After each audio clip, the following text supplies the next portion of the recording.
El sol comenzaba a ocultarse detrás de las murallas de Jerusalén, tiñendo de rojo y naranja el cielo sobre la ciudad. El aire, cargado de polvo y de desesperanza, anunciaba que el final había llegado.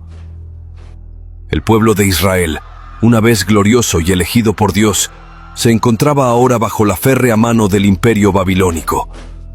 Nabucodonosor, rey de Babilonia, había marchado contra Jerusalén con un ejército imparable, y tras largos asedios y batallas, la ciudad había caído. La majestuosidad de su templo, el Santo de Israel, fue profanada, sus tesoros saqueados, y los supervivientes llevados en cadenas hacia la lejana Babilonia. Entre ellos se encontraba un joven de noble linaje, una luz en la oscuridad llamado Daniel.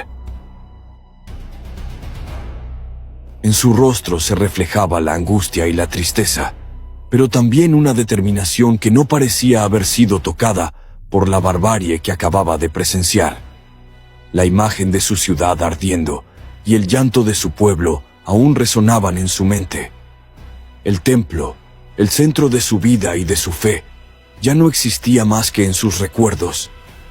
A lo lejos, el sonido de las puertas de Jerusalén, cayendo a manos de los babilonios, se mezclaba con los gritos de dolor. El reino de Judá había sido derrotado, y con él, la esperanza de muchos de su gente. Todo esto es consecuencia de nuestros pecados, pensaba Daniel, mientras veía a su alrededor el sufrimiento de su pueblo.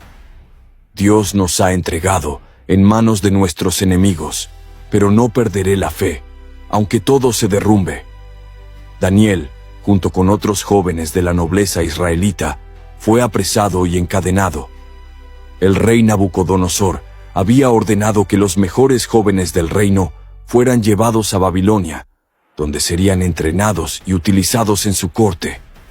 Esto no solo era un castigo, sino también una estrategia para asegurarse de que los cautivos no pudieran regresar jamás a sus hogares.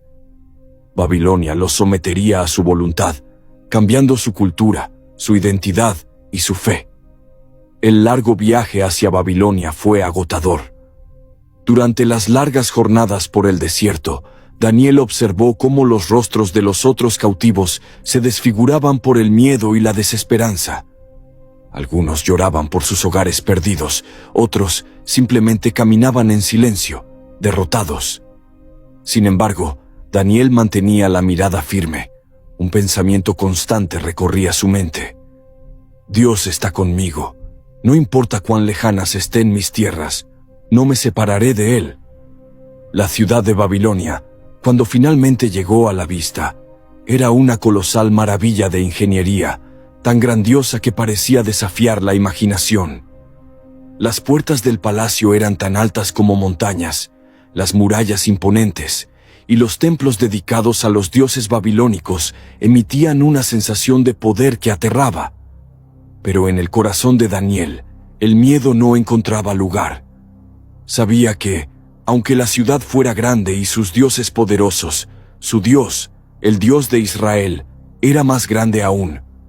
En Babilonia los cautivos fueron recibidos por Aspenaz, uno de los oficiales de la corte del rey Nabucodonosor.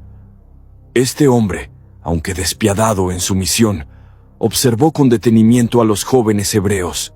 Daniel, Ananías, Misael y Azarías fueron seleccionados para ser parte de un grupo especial que sería entrenado para servir en la corte real.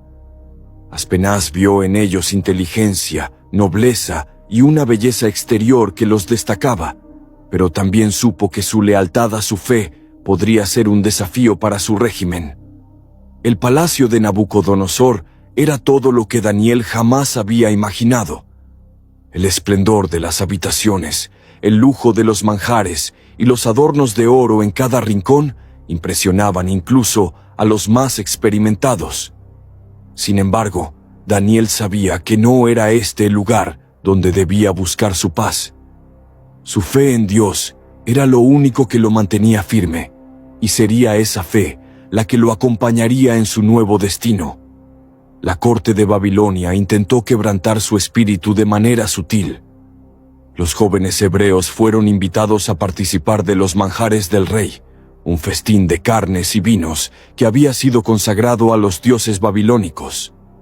Para los jóvenes de Israel, aceptar esta comida significaba contaminarse, violar la ley de su Dios. Daniel sabía que ese era el primer obstáculo, la tentación de adaptarse a las costumbres babilónicas para ganarse el favor del rey.